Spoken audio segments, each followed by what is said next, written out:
Hi, my name is Kal, and this is Dan. Thank you for coming to today's interview workshop for undergraduates.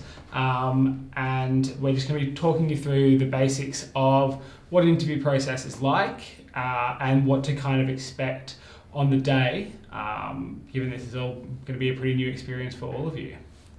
So, I guess the scope of interviews is really about how well you can present yourself. And that really comes down to quite a number of factors that in both your preparation and your execution. And I guess now is the time to really start thinking about preparing.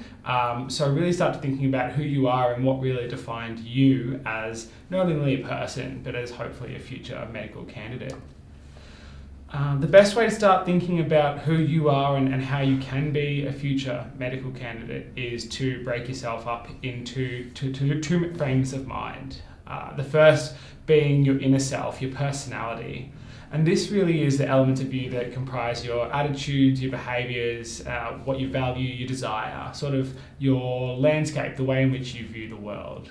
For those of you familiar with Freud, you might know this to be sort of known as his id and his ego, this sort of innate desire of who you are and how that functions within the world.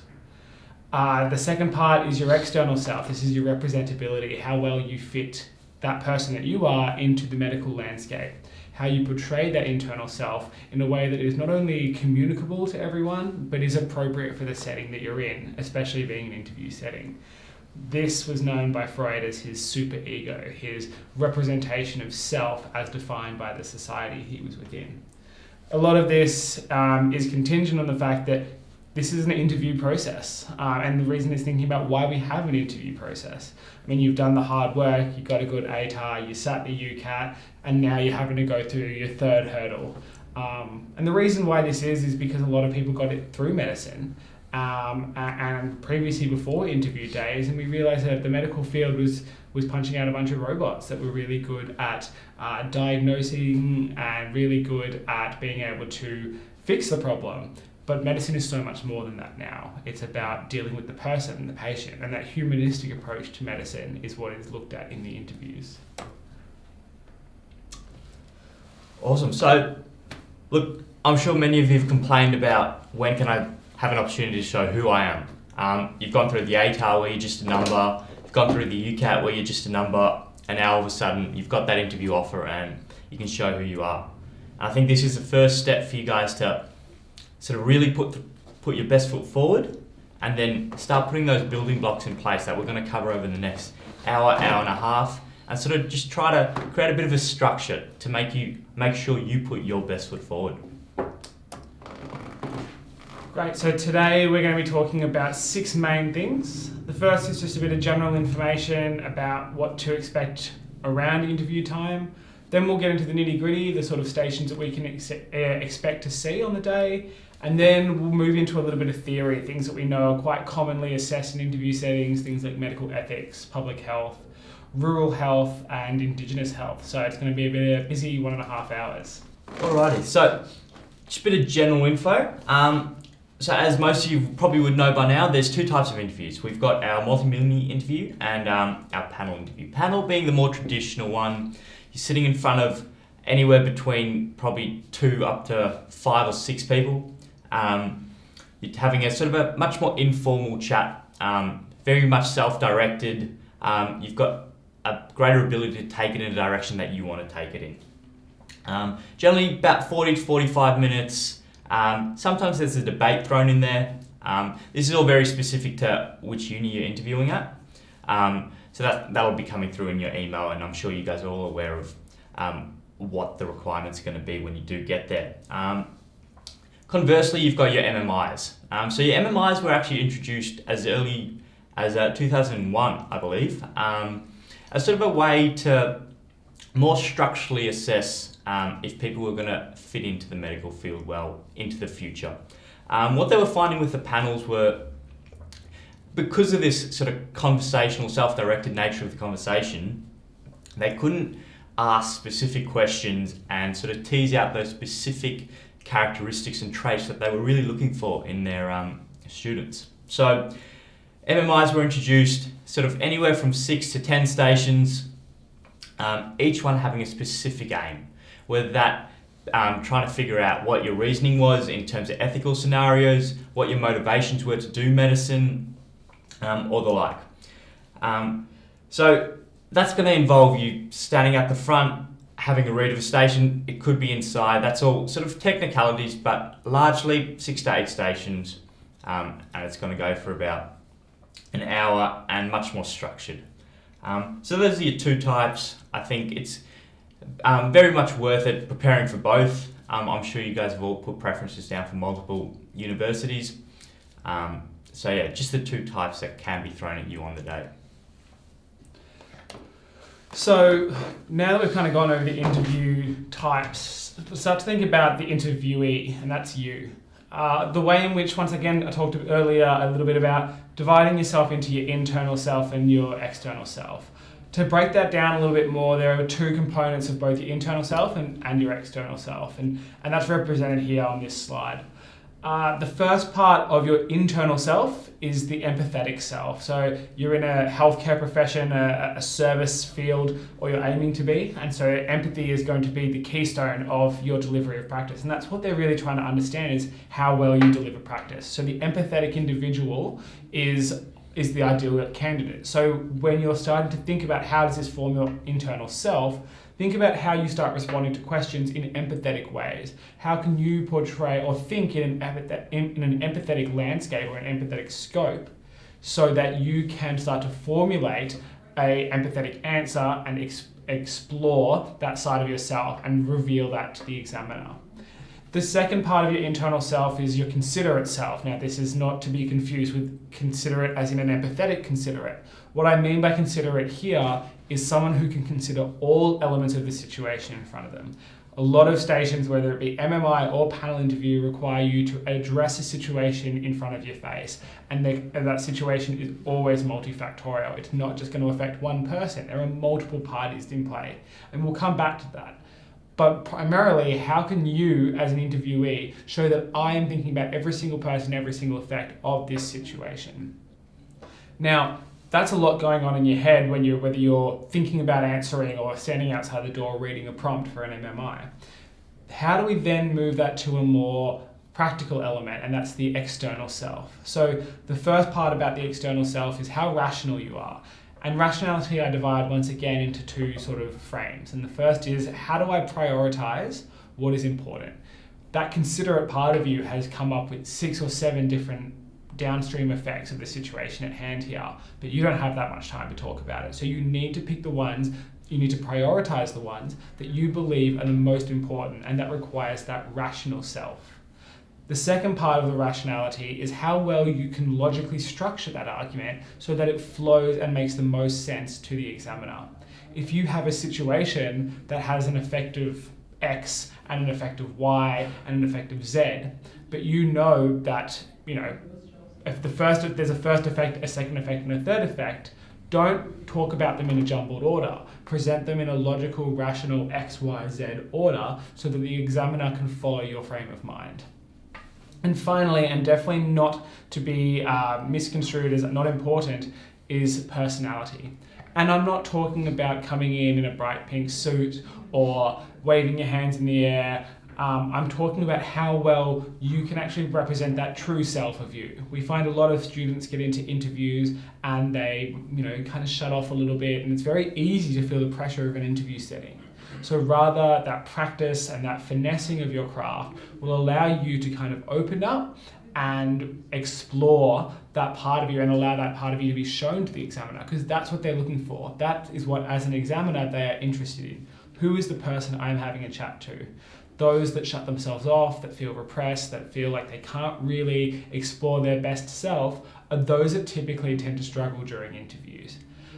They say that the best way to explore your personality is to shut off those sort of repressive barriers, those elements of the interview that make you feel like you want to withdraw within yourself. And the best way to do that is to practice. And that will come with time, that will come with tutelage, and that will come with feedback from everyone that you get to be involved with here. Fantastic. So you've had to think about empathetic elements. You've had to think about sort of how good you are at considering different scenarios and situations, and you've sort of started to apply it into a rationale and how to carry that rationale over into being personable. And then you've got your offer. And now you're thinking, how am I going to apply all these into a structured manner and have it into a package that's actually going to help me on the day? I think a great point to start with is your research. I understand that most of us are probably in the same boat in terms of you'll take any medicine offer you can get. But each uni likes to think of themselves as unique. So this is where you can set yourself apart from the crowd. You do your research, you know what's unique to the uni, how long, little things like how long's the degree, how many years of clinical do you do, any unique placement experiences, whether that might be overseas or rural. What do they focus on? Do they have a focus on tropical health, remote and indigenous health, or do they just focus on sort of more metropolitan areas? All these sort of unique little things, as well as sort of, I guess, your university mission statement. Because ultimately the university's interviewing you. You want to tell the university that you've researched them, you know what they're about, and that you want to go study there because that's what they have to offer. So those are your bread and butter. You can prepare for it and really be able to hit that out of the park on the day when that question does come up. And then extending into your other aspects of your theory, your sort of problem solving stations where they might ask you, you've had a friend who has an illness, how do you deal with it? Stuff we'll cover later on, but being able to think about these, whether you're sitting on the couch at home and just jotting little points down, starting to take all that jumble in your brain, putting it down onto paper in dot point form, and then structuring that into a package that you're sort of modifying, adapting as you go through the process to the end product. And that modification process is going to come from, like Kal said, talking to people, whether that be friends, tutors that you might, from courses that you enroll in. So I think it's really valuable. The more people you come across in this journey, the better that final product's going to look at the end. It's really important, guys, to note that bullet pointing your ideas is essential. The worst thing you can do is to come in and rote learn something. And a lot of students we see come in with this script of what they tell me about who they are, and it doesn't feel genuine, it doesn't come across genuine. So when you're practicing your ideas, thinking about just getting the general basics of it, the bullet points, the bare bones structures, okay, like cue cards almost that tell you what you're going to be saying, but not how you're going to say it.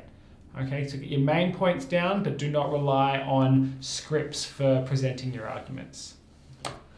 Moving on to kind of just before the day, so it's the night before your interview. This tends to be the most stressful time for people. What do I do? How do I go about dealing with this sort of stressful time? I got 3 rules basically. Aim to get there unfashionably early. If you're 2 hours before, if you're at the location 2 hours before your interview, that's fine, because at least you're not going to be late. The worst thing you can do is be running, half an hour, you're nowhere near there. You're thinking, are they going to let me in? Am I going to get in the door? Are they going to let me see my interview? I've gotten this far. How can I have done this? Just get there early. Be prepared, have your brekkie, make sure that you've, done your basics, cleaned your hair, all that sort of stuff. That it doesn't say, make sure you've got your clothes laid out the night before. So many people I know that, didn't think about what they were wearing. And at the end of the day, it's not that important, but it's one less stressor you have in the morning. And my rule of thumb here is nothing good happens after 2 p.m. So a lot of people like to study until the very last minute. Your retention after 2 p.m. the night before, there's too much stress in your brain, you're not going to be taking anything in. So therefore just put any sort of material or books down at 2 p.m. and just relax. If you're interstate, if you're at home, make sure you just have a normal night, maybe go out if you want, but don't try anything new. Just spend the time with the family or friends or whatever it is, and just make sure you plan your transit for the next day. If you're heading out to Monash, Clayton, make sure you're aware of what's happening on the M1 and all of that. If you're going interstate, go with someone that de-stresses you. Don't go with dad if you know dad is in your oak nut job. Don't go with mum if you know that mum really gets on your last nerve. Use that excuse to get your parents to take you out to dinner. Always a good one. And once again, especially if you're going to places that you're not familiar with. Say for example, if you're heading to Sydney, you definitely want to plan your transit, like looking at how you're going to get around there, because that place is a nightmare to navigate in the best of times. Awesome. So you've prepared, you've rocked up on the day. First rule, I think, is go with someone. They're your safety net. They're going to be there to calm you down. They're going to be a familiar face in a crowd of people that you've probably never seen in your life. They're going to be that person who, if you forget something at the hotel room, they can run back and get it for you. If you mess your early morning coffee in your white shirt, they're going to be able to go get you another one. It's just something to make you feel safe on the day. And talking about coffee, get there early, have a coffee, relax. Whether you drink coffee or tea or a chai latte, it doesn't matter. But just get there nice and early, deep breaths, treat it like another day. It's as big a day as it is. Ultimately, the more relaxed and the more normalized it is, the better you're going to perform. You're going to think in a much more structured way. You're going to think much more clearly. You're going to be able to identify the problems and the solutions. You're not going to get overawed by something that you might not have seen before. And I think quite important, everyone ends up in a waiting room before an interview. Don't be a stranger. Don't go sit in the back corner. Everyone's different. Some people love to chat before their interview. Some people slightly quieter. But remember, a lot of these people are going to rock up on day one of medicine and they're going to be sitting next to you in the lecture theatre. So this is ultimately where you start to make friends. I've got many friends who I saw in that interview room prior to walking in going, am I ever going to see them again? Day one, you rock up and they're sitting next to you in the lecture theatre. It's a pretty surreal experience to sort of make that connection going, oh, we both got through it. And then I think on a larger scale, more applicable to that interview, just remember, no one's perfect. The uni's not expecting you to be perfect, and you shouldn't expect to be perfect either. It's a learning process. Like, if they were looking for the finished product, they'd be interviewing 45, 50-year-olds. They're not. They're interviewing you guys because you guys are the future. They want to be able to teach you how to be that next generation who's going to be better than the one before them. So just keep that in mind whenever you're struggling in that preparation phase or even in a station during the interview. You are not the finished product. You don't have to be perfect. Just keep working hard and it'll all come to you. And yeah. So now, what do we do afterwards? You've done your interview. You're exhausted. It's exhausting. It's a bigger day. You'll be more tired after this than you would after the UCAT. It's just mental energy, emotional energy, and it's the end of a journey. Well, seemingly like the end of a journey. So the first thing you can really do is shake it off. Everyone kind of gets bogged down in what didn't work, and that's a natural response. I mean, if you think about sort of the way in which humans are shaped, we are fight or flight. We learn from our mistakes, right? So therefore, all we're really focused on is what went wrong, because our natural brain process is to go, well, how do I fix it next time? But it's also equally important to remember what went right. Okay, because you've got to get through the next period of time until you get your offers to kind of survive and to be okay with what you did and know that you gave it your best. So remember what worked. Don't really focus on what didn't, because it can't be changed. A bit of a sort of a Hakuna Matata sort of mindset. And then promptly forget about it. Don't waste your summer, fretting every day, refreshing your emails. Just one day that offer will come, and I was at a train station when I got my offer. I didn't really expect it coming. You'll always remember where you were, and it'll just catch you off guard. Okay, and that's the way it happens for everyone that's come before you. It's the way it will happen for you. But just that process of forgetting is important. So now we'll get into sort of the commonalities we see in the stations. So we'll break them up into sort of personal stations. You've got your emotional stations, your communication stations, your decision-making stations, and your opinion stations. So we'll kind of take you through the process of those, what sort of things we see are common, and some sort of general approaches. We're just going to give you the tools, and then you're going to fill that with what really makes you you. So the first stations are really about yourself. Really important to have a firm understanding of who you are and where you've come from. And that takes a lot of sort of cognitive process over the next few sort of weeks. Thinking about what's driven you up until now. What are your strengths and weaknesses? Why are there strengths and weaknesses? What is unique about you? What do you want to tell? All of these questions, this swirling mass of 18 to 19 years of who you are, all boiled down to a very quick presentation. How do you begin to do that? Well, the short and fast is there is There is really no way to get everything in there. You do have to really pick what's important. But hopefully we can give you a way in presenting this in a way that makes sense and is not just a stream of information. So the first thing I want you guys to start thinking about is what we call your precipitating factor. What gave you the idea of medicine? When did you realize that it was something that you wanted to pursue? And it might be something simple, it might be something trivial, and it might be something that people tell you, do not say this. For me, my grandfather was a doctor, and that was my precipitating idea. It put that mindset into me. And that's not a bad thing. I mean, if we look at the medical field, I have plenty of friends who work high-end jobs and make great money and cannot possibly understand why I've put myself through 8 years of medical training. And for them, they could never have fathomed why medicine would be a worthwhile profession. But for me, I can't understand how sitting in a high-rise apartment building for 9 to 5 is a worthwhile pursuit. And there's this difference in the way in which we view the world. And a lot of that comes down to some sort of triggering event. And it doesn't have to be an event, it can just be a long-time experience or someone you knew or something you saw that really made you think, hey, this isn't that bad. I could actually see myself dealing with death and dealing with pain and injury and trying to make people better. That's something worth pursuing.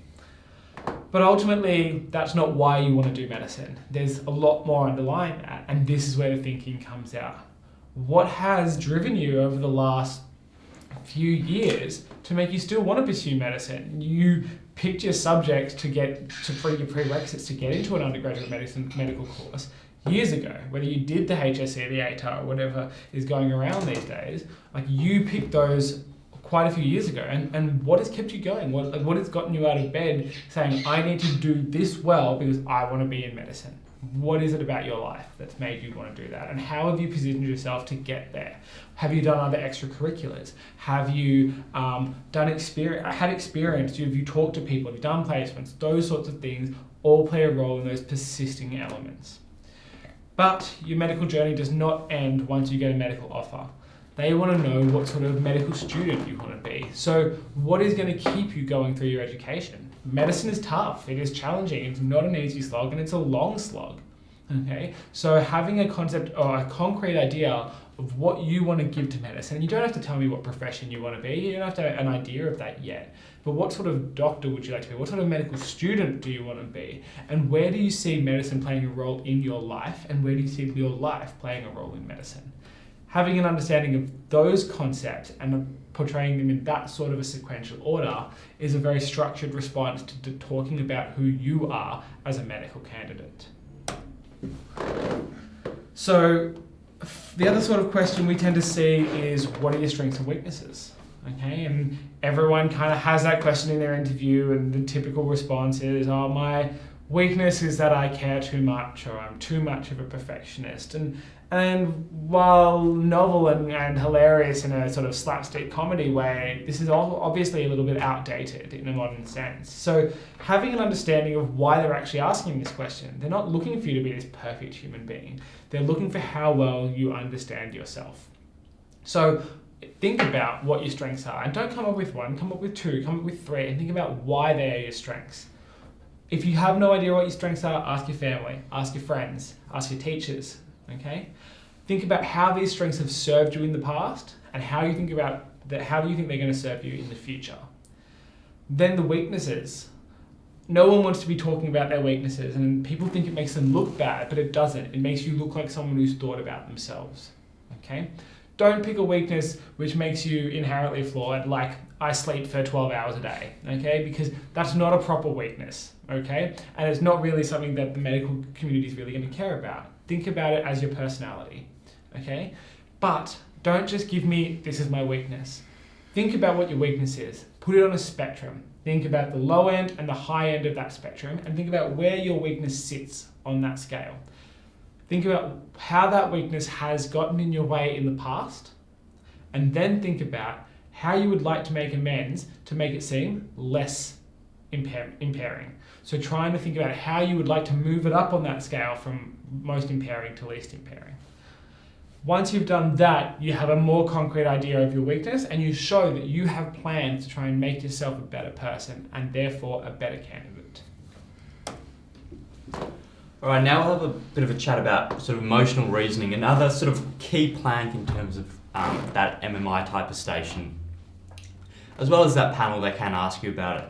I think what's equally as important as being able to understand emotions is being able to articulate it. And that's where sort of your communication really comes in handy. Being able to sit down and, like we were saying earlier, make those dot points. Being able to put it on paper, structure it, and really understand where you're coming from when you talk about emotions. Because quite often it's not one emotion, it's multiple emotions. It's a very complex area and there's no right or wrong answer necessarily. So I think the best way to do this is we'll explore it through a bit of a case study. So after a long day on the wards as a medical student, we've got our colleague Lena, who's crying in a room by herself after the consultant just reprimanded her. And now obviously this can be done in a situation of them just asking you to rationalise your thoughts, or sometimes even in an acting station. The approach is still very, very similar. Ultimately, that first step is to acknowledge the emotion, whether that's pain, whether that's sadness or anger. In this case, I'm going to say it's probably a degree of sadness and embarrassment. And that's what you say to her. I can see that you might be a bit embarrassed and upset. And that's all in the context of you being really understanding in terms of not only the words you use, but the space that you possess and the space that they occupy and everything around you. So use silence. If all it takes is sitting next to her, maybe a hand on her shoulder, for a couple of minutes while they sort of get over the worst of it, do that. That's absolutely fine. Using sort of things in the room. If there's a glass of water and a jug of water, offer them a glass of water, offer them a tissue. All these small things that show you're sort of really in touch and aware of all the avenues you can take to just ease that suffering of your friend or colleague, even if it's 2%. And then once that sort of initial stage is done, that's when you can really start showing your sort of your understanding and your emotional awareness by being able to question them, asking them sort of to explain their emotions a bit more, I guess, precisely and concisely. But I think important to remember here though, even though you're asking them to explain their emotions, ultimately you're there to listen. They're the ones going through whatever they're going through. You're there to help them. And often taking the role of listener is really, really important.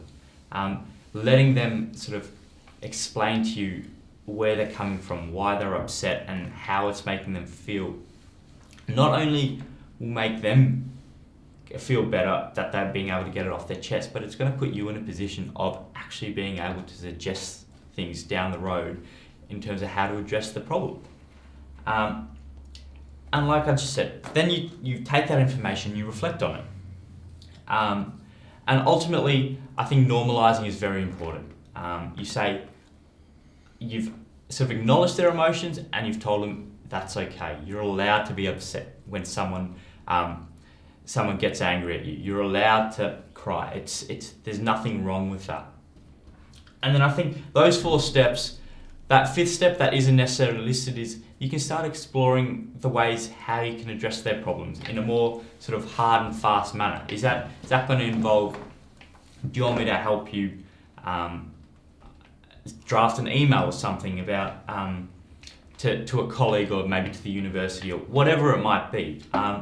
Sort of logical, sort of reasonable steps. You don't have to know the final answer, but just being able to suggest something often shows that you've got that problem-solving ability innate in you to be able to progress further along.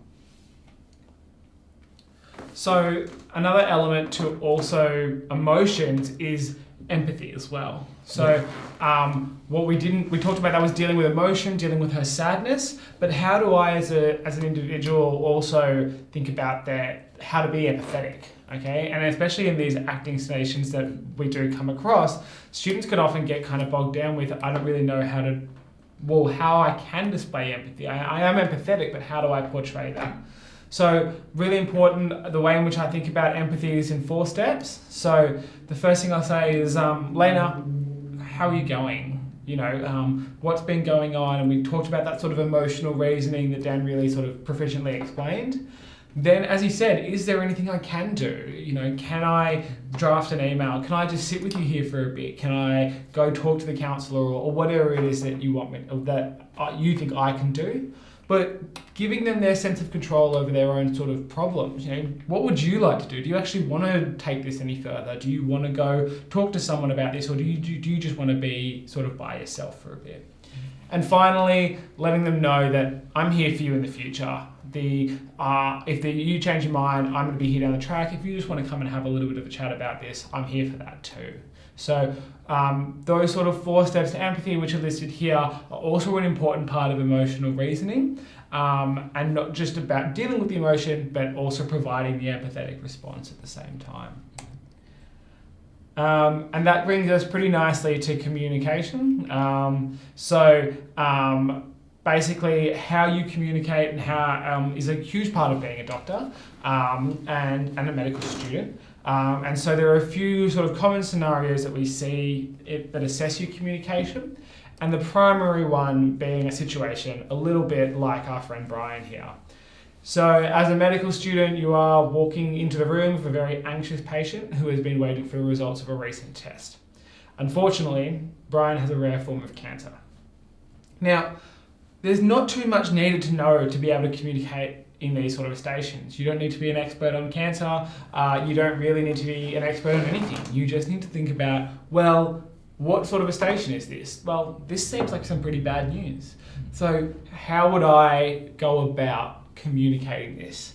These stations are unlikely to be acting stations because they're not going to ask you the specifics of a rare form of cancer, but they are going to ask about how you would approach something like this.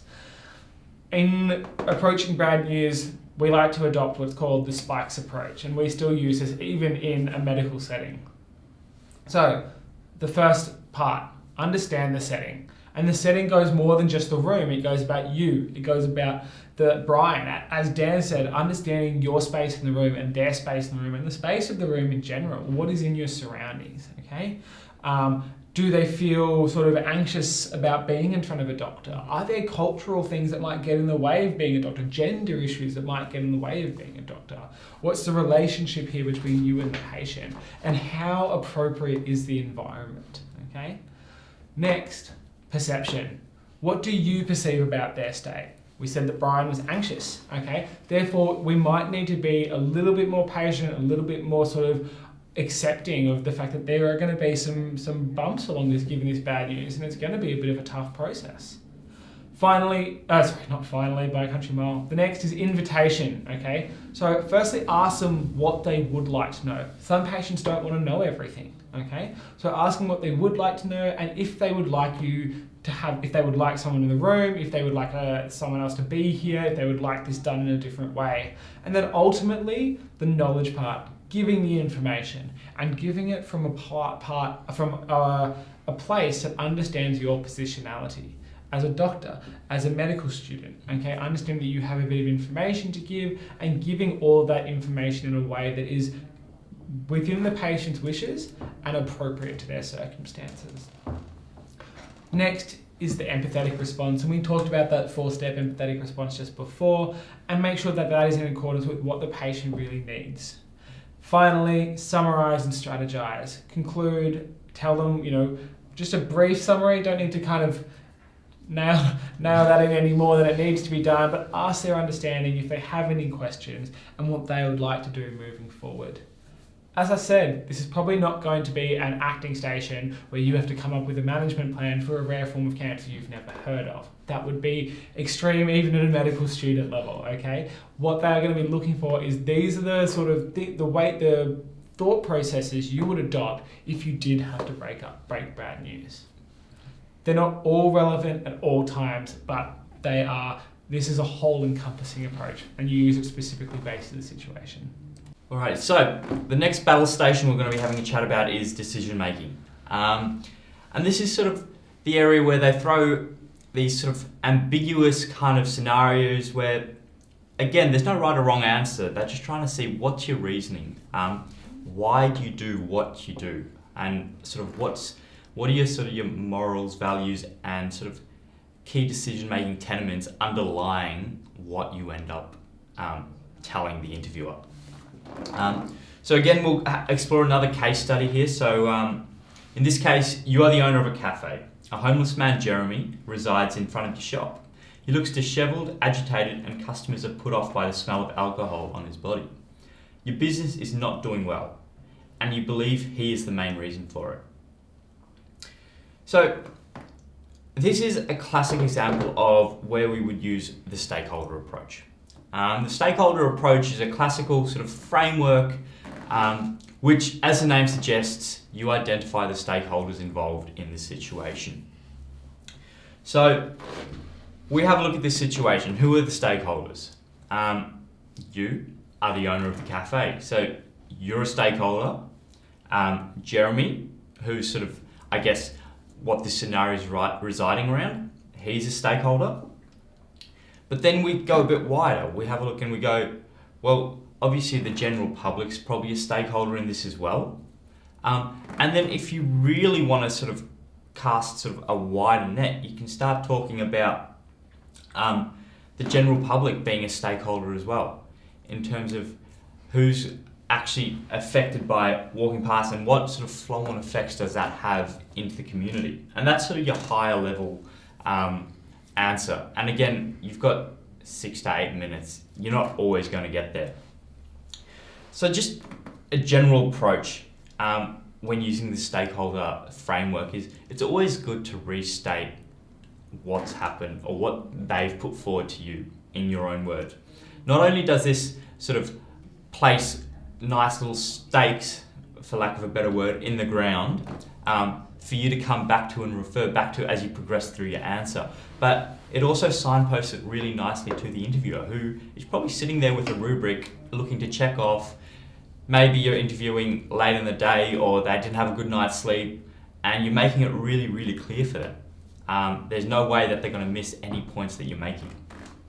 And then again, like I mentioned, you sort of mentioning and understanding the stakeholders in the situation and all the issues that affect them. So Jeremy, in this case, he's a homeless man.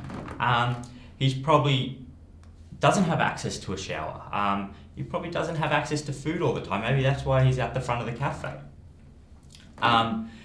Why is he drinking alcohol? Maybe and that's again higher level.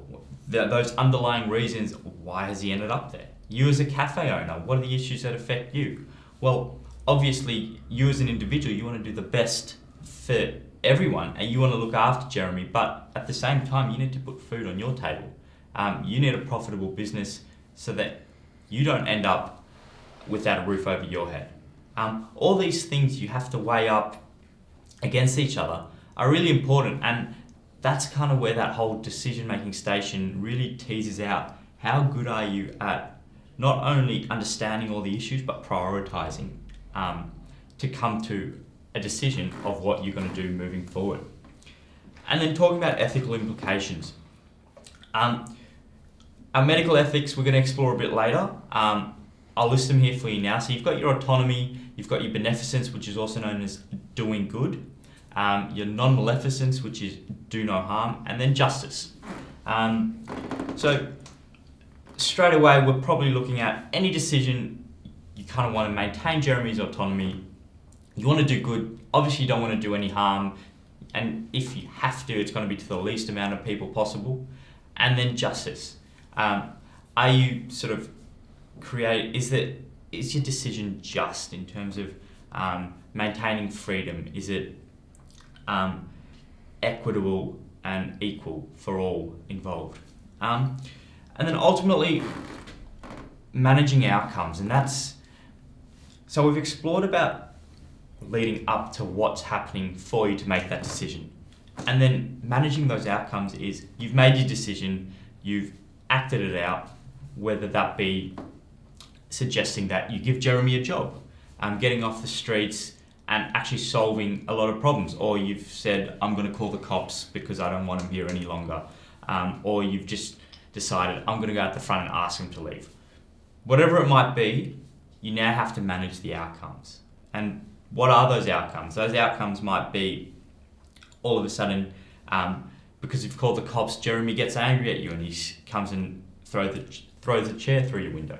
I mean, that's extreme, but it's these little permutations in each scenario that you sort of need to be aware of. And again, I think it always comes back to you've got a very limited amount of time. You're not going to be able to get through everything. So that's where it comes back to that prioritization. You need to know what's most important, what's most likely to happen, and what's really important for me to put my best foot forward, because ultimately you are in interviewer mode. While you're talking about a scenario, you're presenting yourself to the interviewer. So all those things going through your mind, it's tough, but I think the more you practice, the more you think about it, it'll become a second nature to you eventually. Absolutely. So hopefully that gives you a bit of an idea of what to do in sort of situations, and gives you maybe a new approach to start thinking about how to make a decision, and primarily about being that considerate individual and looking at stakeholders and who has an investment and what are the downstream effects and how do I synthesize all this information. Now we start to move into a bit more of a general open-ended question, the opinion-based questions. So these can be quite notoriously difficult because they almost seem too easy, right? And a great example of this is something as simple as, in your opinion, what are good qualities of a good leader? So this seems pretty open-ended and pretty obvious and pretty easy, and it's easy to give a response. It is, but how hard is it to give a good response? So I'd like to give you a little bit of an insight into what I do in these sorts of a situation. So for me, I need to start thinking about what makes a good leader. So Dan, what do you think are the qualities of a good leader? I reckon straight up, you're going to have to be a good communicator. All right, so let's go communication. Sure, great. What else have we got? I reckon you're going to have to be pretty organised. A lot of things could come up. Organisation, great. Ultimately, you're representing a group or your group. Sure, definitely. That's the job of a leader. So representable. Yeah. But obviously at the same time, I don't think not being too overbearing. Right, great. So sort of, I guess a passive? Yeah, I think so. Yeah. Sort of moving with the ebbs and flows. Passive and fluid. Great, like that. And you'd have to be able to be pretty cool under pressure when things don't go quite as you expect them to go. Yeah, definitely. Calm under pressure. And you'd probably, I imagine, have to get along with others if I had to take a stab in the dark. Absolutely. Friendly. Let's go. Yep. Great. I think that's pretty good. I think systematic, so they have to have like a bit of a logical structure. Systematic. They have to be rational, right? And we can't have Trump leading us. God forbid.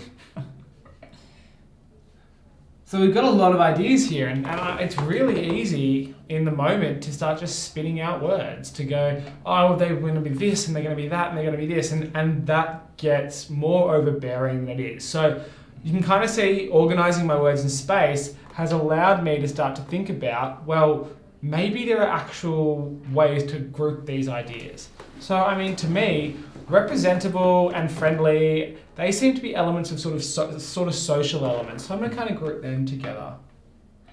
Whereas I've got my rational, systematic, and organisation, they seem to be sort of more logical, concrete elements of being a leader. So I'm going to group them together. Passive and fluid, this is about sort of being adaptive, sort of responding to different situations. So I'm going to highlight them. And communication seems to kind of bridge the gap between between these two. So I'm going to draw a nice little Venn diagram here where they overlap. So now I need to start to think about, well, are there words in which I can use that are the best to describe these sorts of roles? So if I go to this group on the left here, passive and fluid and calm under pressure. I think the best word to describe that is adaptive. I think a communicator represents elements of this passive and fluid communication and representation. So communicator. And then finally, these elements of representable and friendly. So I think they would have to be social and systematic. So now, rather than a litany of words, I've got 4 words that I really want to think of my key foci, of being a leader. Okay, so what is a leader? Well, I think a leader needs to be adaptive. And what I mean by that is that they are passive, but they are quite sort of, when the situation needs it, they are calm under pressure and they are strong. They're fluid, they go with the moment.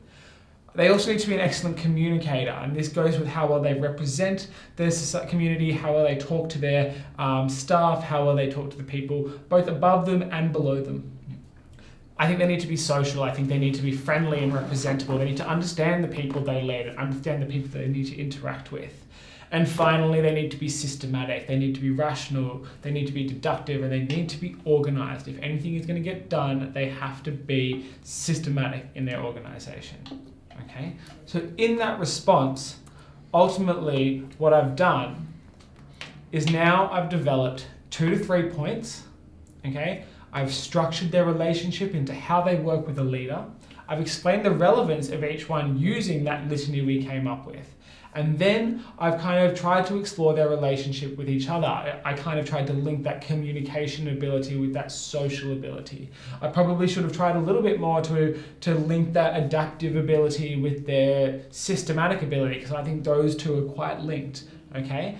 And this kind of comes with practice, okay? But getting into the idea of, at first glance, being able to look at qualities and being able to think about what are all these qualities and then group them.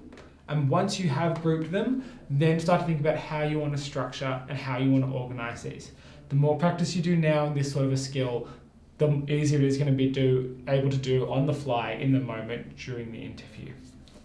All right, so now we're going to jump into some medical ethics. And for some of you, this might be the first time you've ever really been concerned with medical ethics, because it is quite a fairly advanced notion. It's not really something that's taught at a sort of high school level. Some of you may have come into contact with it in the past, and I'm sure you've all heard of things like first do no harm and the Hippocratic Oath. But medical ethics extends a little bit beyond that. So there are 4 pillars of medical ethics, and they are, as Dan said before, autonomy, which is a person's free will, a person's desire to make their own choice and be in control of their own decisions. Beneficence, which is the doing the best by the patient or a person. Non-maleficence, which is the aversion of harm or the minimization of harm at the very least. And justice, is this fair and is this legal? Now, once upon a time, we talked about the Hippocratic Oath just before. The Hippocratic Oath starts with primum non nocere, which means first do no harm. And this wasn't a bad place for Hippocrates to start. Good starting point in medicine is try not to do anything worse. And Gandhi, said that as well. He was like, if by the minimum, do your best to not hurt anyone else. And this was a great sort of founding pillar for medicine for a long period of time. But as we move through medicine, now our priorities are changing. And it's really important to understand that now probably the primary principle is autonomy. So I'm going to let Dan talk a little bit about that. Awesome. Okay, so let's deep dive a bit into what autonomy actually means. So like Kal said, ultimately it's right for an individual to decide what he does or she does with their body. So first of all, we sort of get to that pillar of sort of, understanding. For you to be able to make a decision, you need to understand what the consequences are. Does the person know what is happening to them, why whatever is happening to them? And that's basically being able to form that basis of the decision going forward. And then that extends into choice. Once they've understand the situation they're in and sort of what's afflicting them, Do they know all the avenues they can take? And this is quite a relevant issue at the moment, where every now and then you hear of sort of doctors being sued because they didn't warn of certain risks in a surgery because they were 1 in 1,000 or 1 in 10,000. But ultimately, it comes back to, was the patient fully informed of everything that could happen? And if they'd known that, would that have changed their choice? So those lawsuits are based around the fact that they are arguing that their autonomy was removed by neglecting to inform them. And then ultimately, it sort of boils down to that control as well. Sort of the patient's care, is it what they want? Is it what they need?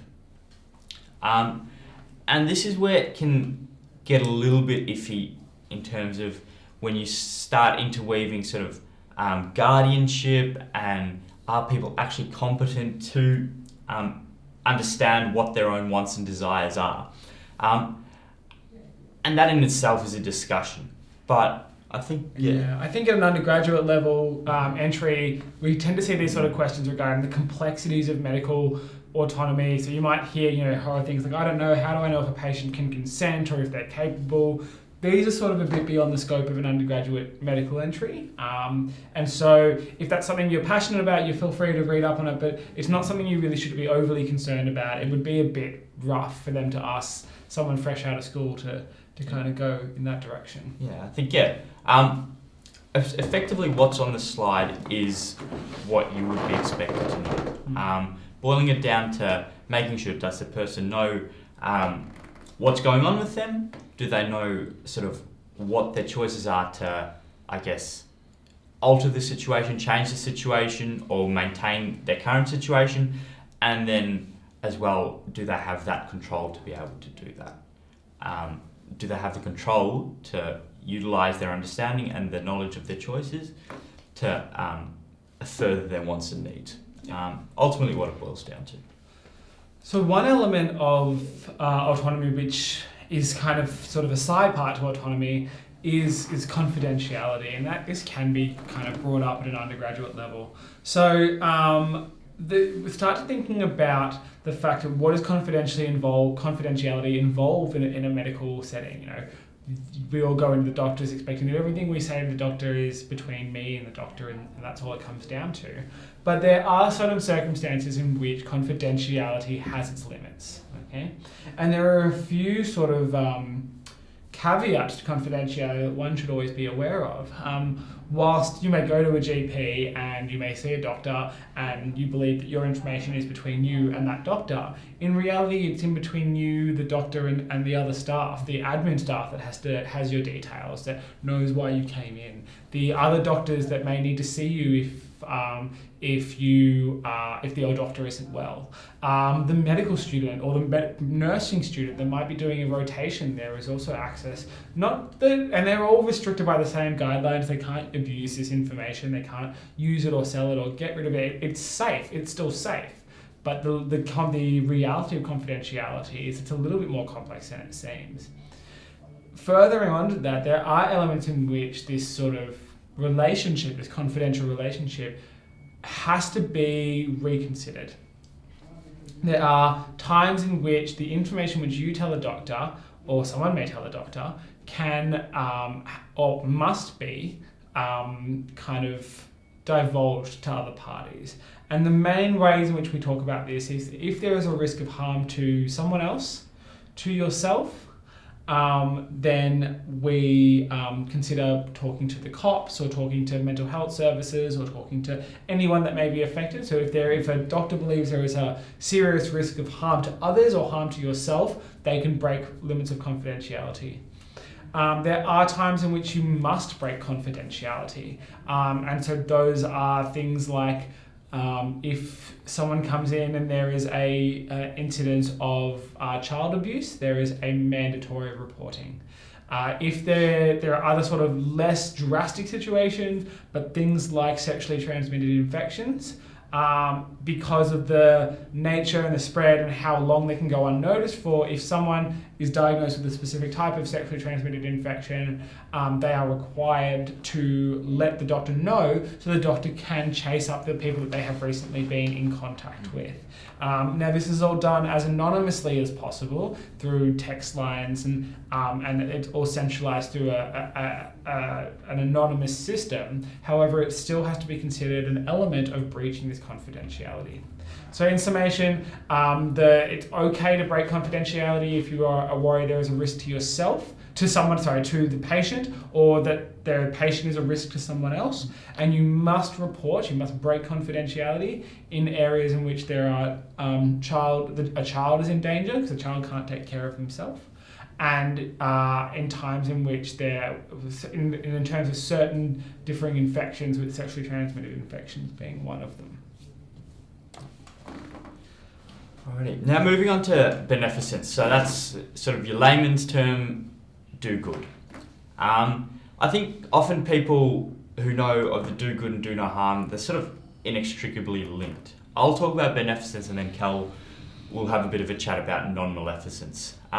So ultimately, I think here are phrases we try to frame it into a health of living and a wealth of living kind of framework.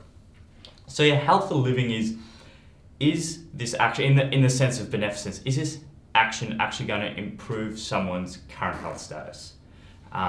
Is it, in the common cold, is something going to make them better? Or if they've got a broken bone, is an operation, a surgery, plaster casting, whatever it might be, is it going to make this person better? And then you extend into sort of a wealth of living. And this is where it's a bit more nuanced, being able to understand who the person is at their core, what they've got going on in their lives, what their wants and needs are.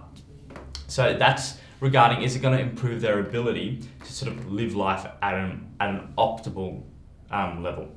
So that might mean, what is this person's goal to get back to?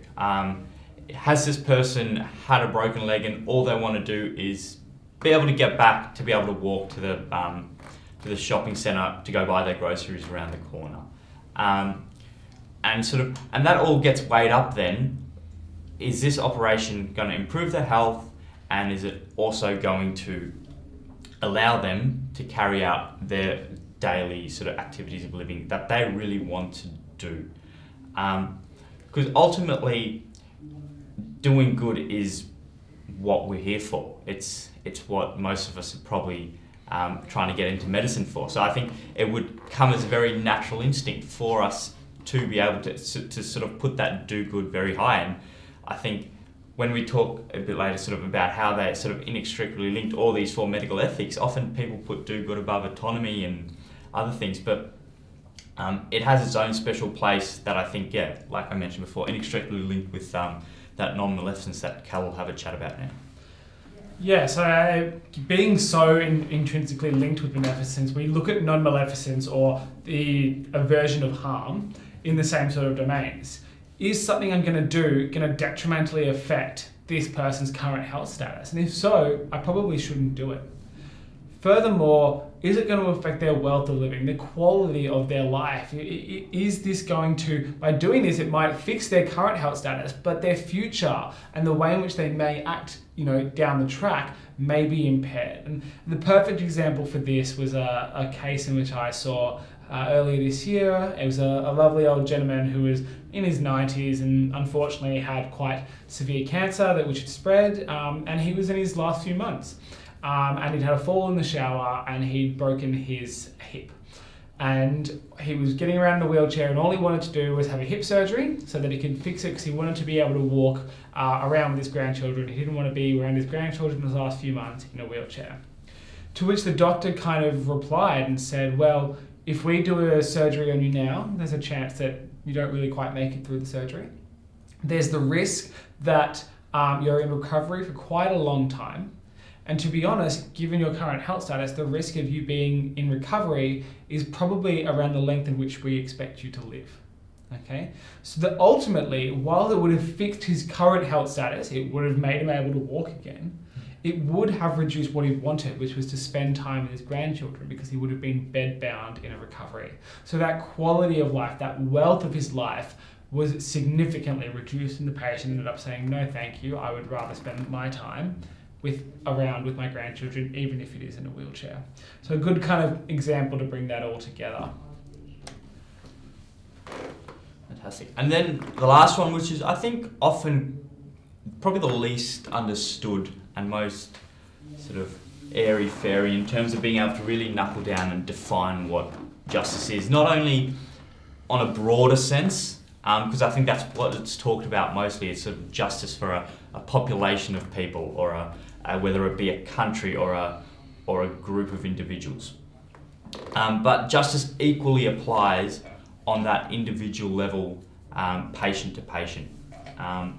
Regardless of whether it's a big group or a individual patient, I think you've got your sort of three main domains. You've got your fairness. Whatever action you're undertaking, is it fair not only on the patient, but on sort of others that will be affected by this action? And is it equitable? We'll have a chat in a minute about equity versus equality, but whatever service or whatever resource you're providing, is it equitable giving it to this person and not to the next person in line, or the person five along? And that's all sort of a balance of multiple factors that you take into account. There's not always a right or a wrong answer, but it's something to be taken into account. And then I think this is all operating within that sort of legal framework that gets set up. Is it going to uphold the human rights, whether that's human rights defined by your Geneva Convention, sort of your greater sort of United Nations kind of guidelines, or is that human rights as defined by the country you live in? Sort of, do you sort of operate within that framework? So that's always a sort of a consideration, and I think that comes back to the fact that justice is more than just one person. It permeates throughout an entire society and the entire world, as a matter of fact. Yeah, so just going back onto a little bit between equality and equity. So a little bit of a nuanced difference. Equality is giving everyone the exact same, and as far as medical treatment goes, that's what we aim to do, right? We don't sort of have biases in our medical treatment. We give everyone what we're supposed to give them, and that's really how we're looking at being equal in medical treatment. However, medicine exists beyond the GP office. It exists beyond the hospital. We have things like policies. We have things like resource giving as well. So we have to think about there as at a population level of medicine. And here is where we start to bring in medical equity. And equity is defined by giving so that the people in need can meet the same people as those who already have. Okay, so understanding that what we have to give is a finite resource, and it has to be distributed so that by giving differently to the different levels in need, everyone has the same level of opportunity here. And this is pretty much perfectly recognized by this diagram here. Here there are 3 boxes for the people to stand on, and each are given 1 box for equality. However, we can still see that the people who need the box the most still don't get the same opportunity to watch the game. Whereas in equity, it's about the redistribution of those boxes. So those 3 boxes are given proportionately to the person's need, allowing all 3 individuals to see the game. This is how we go about population level medicine, okay? Because that we understand that there are areas and populations that have specific needs, and we'll come to a lot of those areas as we get through this presentation. But coming back to the idea is that this would be relatively a little bit unfair in an acute setting to prioritise people based on need, and so we try to give a more equal treatment in those scenarios. Alrighty, so now we'll get into a couple of case studies that sort of really focuses on sort of teasing out how all these sort of principles sort of intertwine with each other. So we've got one here where you've been caught cheating on your second year medical exam, and you're in the dean's office, and he's aware that the answer sheet was obtained by not only you but other students as well. So 3 of your other friends cheated, and the dean asks you if you have any knowledge of anyone else cheating. And so this case study asks you, how would you answer knowing that your answer may affect the punishment you receive? I think this is quite a tough one, and so just sort of touching again on what those four principles are. You've got your autonomy, beneficence, non-maleficence, and you've got your justice. So we'll walk through each one of them. So straight away we have a look at our autonomy here. If you go ahead and tell the dean straight away who else was involved, that's probably, in my opinion anyway, breaching the autonomy of your three friends. You haven't given them a chance to sort of confess or address the problem in a way that they want to. You've sort of taken that power out of their hands and sort of left their fate up to someone else. That doesn't mean you don't end up telling the dean at all, but that first step, you probably want to aim to maintain your friend's autonomy. And then we come to the sort of the two twins. You've got your beneficence and you've got your non-maleficence.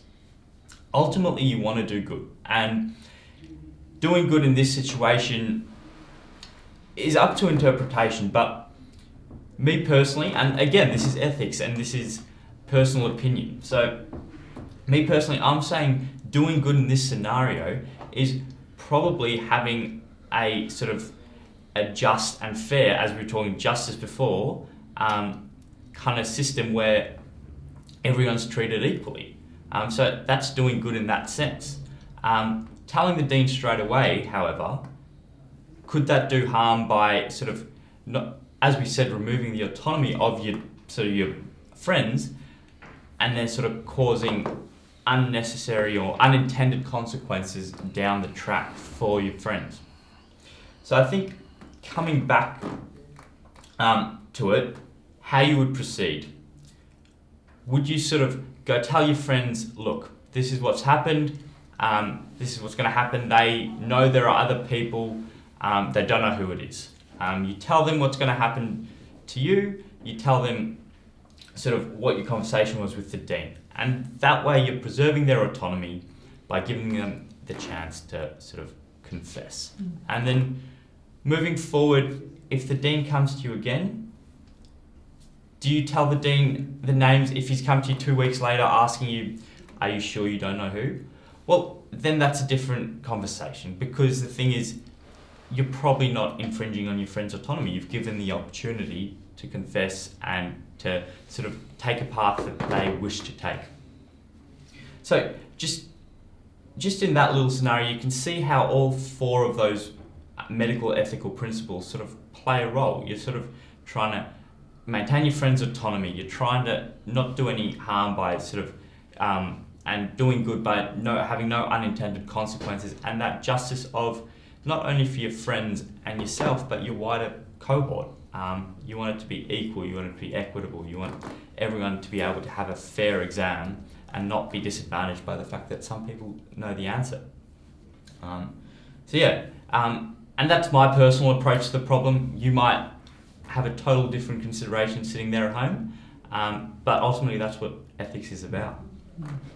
Yeah, that's a really good point. This isn't like the gold, we're not giving you gold standards, maybe you think they're going, no, they cheated, they need to be told off, and that's fine. Your prioritisation of justice is there. And Dan made a really, really good point there about thinking about doing no harm. And when we're looking at stakeholders, you're looking at the fact that everyone else is sitting this test under the assumption that this is a fair test. And given that you and your friends now know the answers, this is no longer a fair test. So therefore, it has done an element of harm and is not doing the best by the other people involved. And as Dan said, that's like sort of high level order stakeholder sort of interpretation. But being aware that there's this also finite balance that juggles how well you are willing to act on justice is really important. Moving on to another station, you're a doctor at a family's barbecue and a relative of theirs comes up to you after finding out you're a doctor and asks you to write them a script for painkillers. How would you proceed? So let's start at the beginning. This is a sort of a decision making with a little bit of ethics. So I'm going to have a look at, who are the stakeholders here? Who's got an involvement? I do, obviously, as the person that's been come up to, and probably this person does as well. And for now, that's probably all I'll focus on, because it's probably all I really have time to do. So for me, what are the issues here? Well, I want to preserve my autonomy as a doctor, and I want to be able to think about, well, I need to be able to act in the way I do and not feel pressured by being that person being part of my partner's family. I want to do good as a doctor, and I don't know if I can do the best possible that I can sitting in a barbecue versus the doctor's office.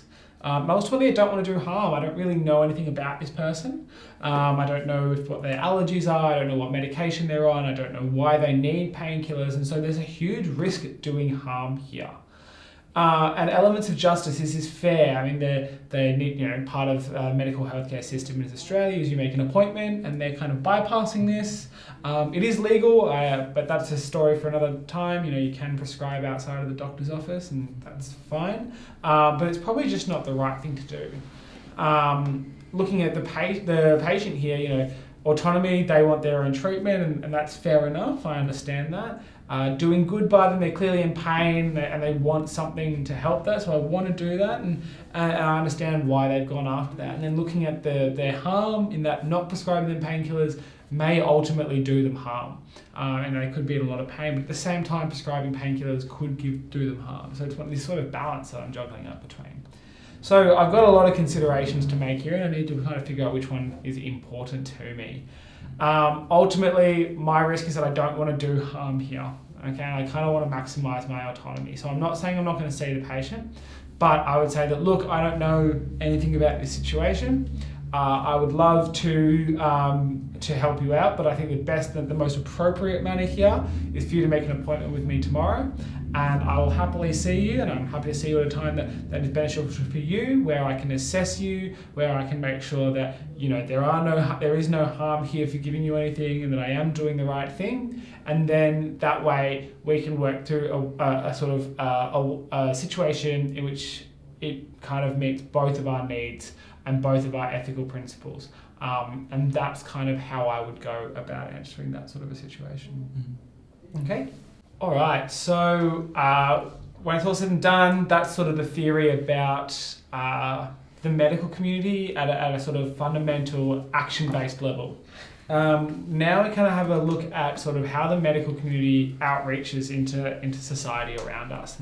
And we see that in 3 domains, which is public health, rural health and Indigenous health, and we'll talk about all 3. But starting with public health, it kind of seems right now that medicine is on fire around us in society, and there's a lot of problems which we see coming up time and time again, and are quite good focal points for the assessors to see what you know about the medical community and what you sort of gauge your interest in the issues that are quite common in the profession that you now want to be a part of. So we're going to talk through 6 key points that we see coming up time and time again, and we think are good to have a baseline level of knowledge going into your interview. You don't need to be experts on these by a country mile, but understanding a little bit about and where to look and what to look for can help guide your research over the next coming months. So, first, end-of-life care. This seems to be at a pretty formative point at the moment. A lot of sort of differing states having differing opinions, and a lot of different states, including Victoria and New South Wales, coming to sort of new reforms that are looking at end-of-life care. So depending on which state you're in, get an understanding of what your end-of-life care principles are, and that can usually be found at your government website just by looking at end-of-life care, or a simple end-of-life care Queensland Google search will give you a bit of information. Having a look at things like what the difference between palliative care and end-of-life care is. So palliative care is the removal of pain and is a long-term process. In fact, palliative care can extend for years, whereas end-of-life care seems to be looking at sort of things coming to a halt within the last 6 to 12 months, okay? So, and looking at preparing for death. So 2 very different things. And then we've got concepts of euthanasia being very different from that, which is the active involvement of assisted suicide is another way of looking at it. And that's in response to a terminal illness, typically. and the definitions of those change globally, but are relatively similar nationwide. So looking at things like terminal illness being something that will result in death over the next 12 months. There has to be conditions of significant pain or burden due to the disease. But the outcomes of end-of-life care, euthanasia, are quite different across the state. So in Victoria, you might be looking at what's called physician-assisted dying or physician-assisted suicide. And that might be that sort of, if you're going into Victoria, having an understanding of what that is. And New South Wales is looking at some reforms in there as well. For other states, it's that they're not quite moving towards that sort of an understanding. So having an engagement and understanding of your position on assisted dying is probably a good thing to get a handle on. But more or less just having an understanding of what your local state laws are about. Next, we come across burnout, which is medical burnout, the idea that doctors are faced with quite a burdensome job, for a lot of time pressure, a lot of emotional experience, not a lot of sort of outlets because of that sort of time pressure, and a very sort of intense job. And that's the future we all have ahead of us, so that's great. But understanding why medicine is associated with high rates of mental health and why a lot of occupations are, and what we are trying to do about it. There's great videos about perfectionism in medicine, and some great TED Talks looking at the fact that doctors have mental health. I think the one Brian Goldstein or John Goldstein is one that comes to mind, a TED Talk, which is really worth watching, about the Brian Goldman. I'll have to look that one up. But great TED Talks about perfectionism in medicine and how that plays a role. And so having a look at the sort of the factors in our future occupation that will play a role in your mental health, but also the mental health scene today. Rural practice we're kind of going to come to in a little bit, and same with Indigenous practice, but maybe Dan, you can talk a little bit about the Close the Gap initiative. Yeah, look, so if you haven't heard, I think it's quite a sort of a topical issue at the moment. Close the Gap basically refers to that sort of discrepancy in health outcomes between, Indigenous and non-Indigenous Australians. So a lot of discussion at the moment is being centred around what's the best way to close this gap, because there's obviously existing cultural differences. We all know of sort of the historical past that we'll touch on a bit more in the coming slides. All these things play into sort of altering the health outcomes but I think the biggest problem is the persistence. Millions and millions and probably billions of dollars by now have been poured into trying to bridge this gap for equitable health outcomes. I think the big problem is that it just seems to be quite stubborn, and no one really knows what the answer is. Whether that might mean we're sort of going along the wrong route of thinking, or that we're we've got the right idea, but the final implementation just isn't working. Whatever it might be, I think closing that gap is quite relevant and has sort of taken on a new form in terms of quite recently sort of the engagement of the local community. That's sort of the big point at the moment. You're not going to solve a problem by not engaging the community that it affects. So that's sort of where the Close the Gap initiative sort of moving towards at the moment. And it'll be you guys, the future generation, who play a big role in solving that in the months, years and decades to come. Yeah. Finally, we're going to move on to kind of some more recently topical issues. So the Royal Commissions, you might have heard about them in the news recently, but basically looking at state inquiries into the how well health services are being run.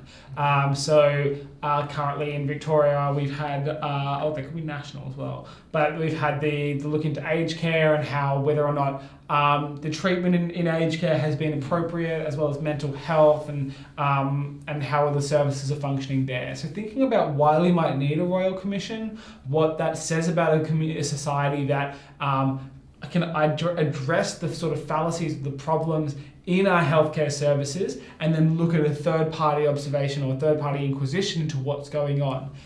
Bit more further looking down the track is what are the outcomes? Like, what's actually happening from these Royal Commissions?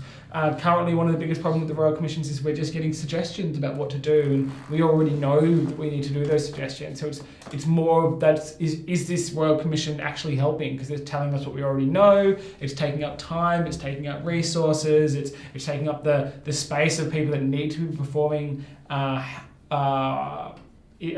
sort of health services. But at the same time, bringing these issues to light so that it is in the news, it is out in the open, it is holding the medical community quite accountable is really important.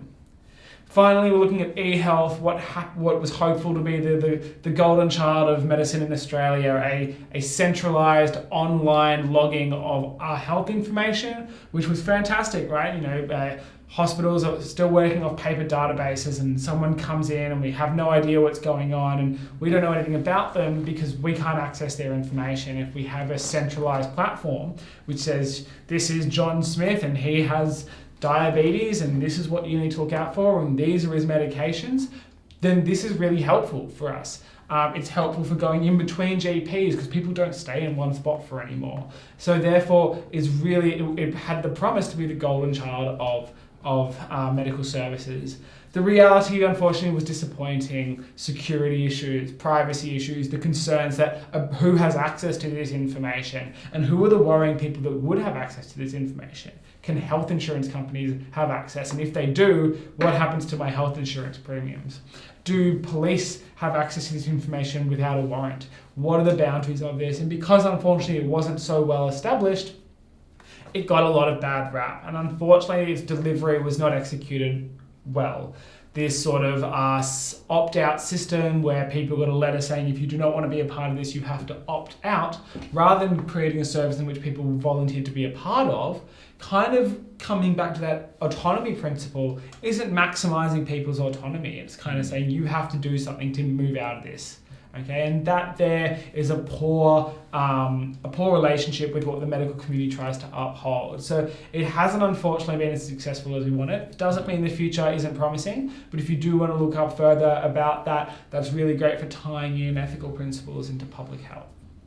All right, so now we move into the second of those issues in society, being the issue with rural health in Australia. Now, Australia is quite unique in its healthcare, primarily because of the vast land space that we have to cover and the way in which our capital cities are located, being on the periphery of this island, which means that there's a large proportion of the country which doesn't have great access to city-based or metropolitan-based healthcare, which tends to be the pinnacle of healthcare. If we look at the sort of way in which Australia is set out along this map, these areas of red, these are high-density population areas, the major cities, with roughly 20% of our population living within there. It's around 4.3 million people. Okay. That's actually just within the yellow regions, which are the inner regional area regions. So that's roughly between 50 and 200 kilometres outside of the city, of the closest city. So within that population, we've got 1 in 5 of Australians. Then we move even further out. 1 in 10 Australians live in the outer regional areas. These are these green areas seen in the map. That's looking at somewhere between 200 and 500,000 kilometres away from a major city. Finally, we're looking at the sort of the blue and the purple areas, the very remote. We're looking at the middle of nowhere, 8, 9, 10 hours drive to any closest hospital, major hospital. Most of these places, looking at places like sort of Balgo and Warburton, requiring flights out to get out there. And you can understand the delivery of healthcare in those regions is going to be quite poor. This is the reason why this is such an important thing to understand is not just about percentages don't mean much to us, but think about the number of people that live out in these areas. So looking at sort of the fact that close to 500,000 people live in remote or very remote areas, and that's the sort of light blue to dark blue seen on this map here. That's 500,000 people who have to travel extensively to get to just standard healthcare because the healthcare out there is so substandard. So given the vast geography of this land, given the way the population is spread out, this really creates an issue with getting healthcare out into rural areas. Not only how do we get people to good healthcare, but how do we get good healthcare out to these people? Okay. So let's have a crack at an example, something you might get in an MMI or a panel question. So 1/3 of Australia's population live in rural or remote areas. However, the geographical isolation has resulted in a lack of proper healthcare for these citizens. What are your views on issues of rural medicine? So I quite like to break it down into sort of 3 key areas. You've got your geography, and then you've got your environment, and then you've got your demographics. Geography is quite self-explanatory in the sense that we know rural is rural or remote. Long distances, it's hard to get anywhere, and that doesn't just mean the pure driving or transport aspect. It doesn't just mean you've got to go 3 hours instead of 20 minutes or 5 hours instead of half an hour. It means you're leaving your you're leaving your family, you're leaving your job, you're leaving your business or your farm behind for that amount of time. Factors that just aren't quite feasible for people who quite often are struggling to get by. We hear about all the droughts affecting the farmers hardly being able to put food on the table. All these factors playing into each other as a result of your geography. There's a pretty scary stat, as you can see. There's 3 in 5 people in remote or very remote areas have mentioned that sort of not having a specialist nearby means that they haven't gone to see one. Just sort of think of the flow-on effect of that. Someone who might have a sort of a dicky knee that isn't affecting them too much at the time, but they probably do need to get it checked out at some stage, leaves it for 3, 4, 5 years, and all of a sudden, instead of having an exercise program and some painkillers to get over it, now they need a full-blown knee reconstruction. And then all of a sudden they go, well, I can't have a knee reconstruction because otherwise my family-run business is going to fall to pieces. All these sort of flow-on effects that you sort of don't appreciate until you talk to people who've been in those situations. We look at some more stats. Sort of 5% of people in inner regional areas don't see a GP just because there wasn't a nearby one, and 8.6 in outer regional areas. Those are pretty big numbers. When you think of it, living here, we've all got a GP around the corner, and our biggest problem is normally, is it bulk billed or not is it actually accessible by sort of in terms of a geographical transport manner. And then moving on to that environment, I think it's a very different sort of set of factors that are influencing the health out in rural, sort of regional and remote areas. You've got smoking that's a lot more prevalent. Often it's slightly lower socioeconomic status individuals, which means things like smoking, things like alcohol, things like fast food are all a lot more prevalent. All of these sort of intuitively you'd be able to figure out are probably not the best for health outcomes. When we talk about decreasing smoking rates, often we're decreasing in the cities, but that sort of those regional remote areas aren't seeing those same declines, which means those associated health problems are persisting. I mean, you just look at 18% of the inner regional population consume excessive alcohol. Almost 70% of people in regional, rural and remote populations are obese. I mean, that's a pretty staggering number, and knowing sort of those flow-on effects again, obesity causing heart disease, causing issues with your joints, causing high blood pressure, cholesterol, all these health issues that snowball into much more sort of, I guess, serious issues down the track. And then getting on to demographics. Australia as a nation is ageing, but none more so than your regional and your remote areas. This is sort of due to a multitude of factors. The fact that you don't get young people moving out there, that young people who finish high school in a rural region, they come to the city for university and they go, they sort of fall in love with the bright lights. It's tough times out there. I mean, you just look, 25 or 24% of interregional areas are over 65. And then I think just a point I think it's quite key to remember is that rural health or rural and regional health is a different beast to Indigenous health and remote health again. Those three act very independently of each other. When you talk about rural, sure, Indigenous is an aspect of that, but you need to acknowledge that these two face different factors causing different health outcomes. And 50% of your remote population is Indigenous. So I think from that earlier conversation about closing the gap in the causes of certain issues in the community, that's a factor. Those great distances, how hard is it to, I mean, you said up to 5,000 kilometres away to a health service. Like, that's pretty incredible. How are you going to access the people who probably need the healthcare the most, but they're the furthest away? And it comes back to that argument of equity, but that's obviously a discussion that you can have on another day. So now we start to look at, those are the problems, these are the hurdles that we come across in rural and remote medicine. But what problems do these create? And Dan's kind of touched on these as we've gone through. Geography, vast landscape. The problem that's going to have, accessibility. How am I going to get out there? On average, people have incredible difficulty compared to metropolitan areas of actually accessing health services. This is primarily due to two reasons. One, it's harder to get to the place because they live further away from it. But two, the proportion of doctors is significantly lower out there. Okay, especially in the specialist fields. So looking at something like 0.25% per capita, that means there's 0.25% in a remote and very remote areas. That's 1 in 400 is a specialist. Okay, compared to something like, I think 1 in 200 or 1 in 150 being in Melbourne areas, okay, or metropolitan areas.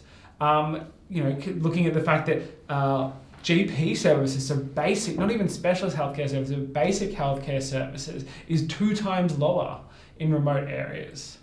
Okay. The key is to not get bogged down in the numbers. You're not there to be a fact-decider. This information is out there, but to understand the principles and the vastness, the degree of this situation and this impairment. Looking at those sort of the environment that we talked about, now we're looking at the sort of the health problems that this create. Mortality is higher. Suicide is higher. There's more problems with chronic disease like back problems, poor sight, stroke, heart disease. All of these are much higher due to the different the health environment that's out there. And finally, how willing are people to engage? Okay.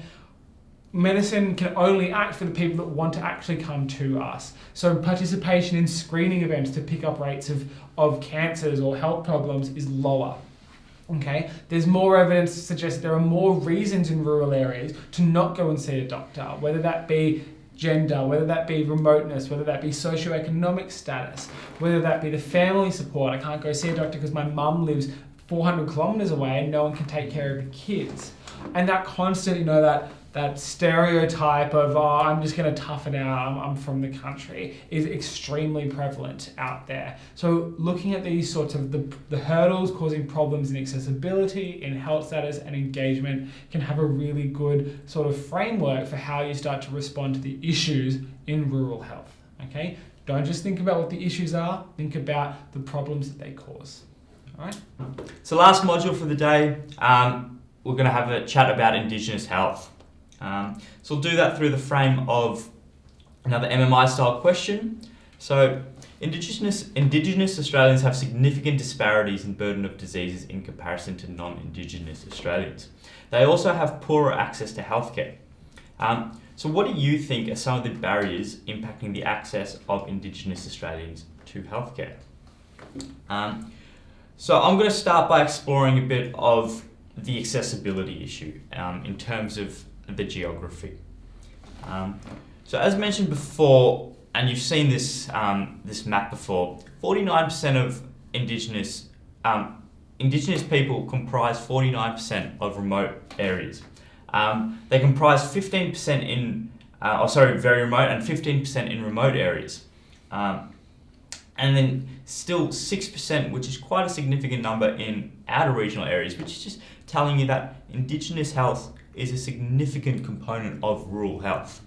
And coming back, because I think it's a very important point to make, that Indigenous health is affected by rural health issues, but it's not the other way around. Indigenous health doesn't affect rural health. So being able to make that distinction and being able to recognise that there are factors contained in, I guess, that rural health bubble that are going to impact on our Indigenous population purely by virtue of them existing and living in these regional and remote areas. But Indigenous issues which are unique to the Indigenous population don't conversely affect the rural health population. So I think this is a good point to sort of extend, and I'll hand over to Kal to explore some of those more sort of deeper issues behind that sort of discrepancy between health outcomes. Yeah, so awesome. So obviously accessibility is one of those issues that is tough because there is such a population out there. But once we do get out there, what are some of the barriers that we're noticing here? And the way to think about these barriers is looking at what the barriers are and what the barriers stem from. So the first barrier I want to look at is this cultural chasm. Looking at what is this different between sort of westernized, and medicine is a westernized concept, okay? So westernized Australia and the Indigenous owners of the land.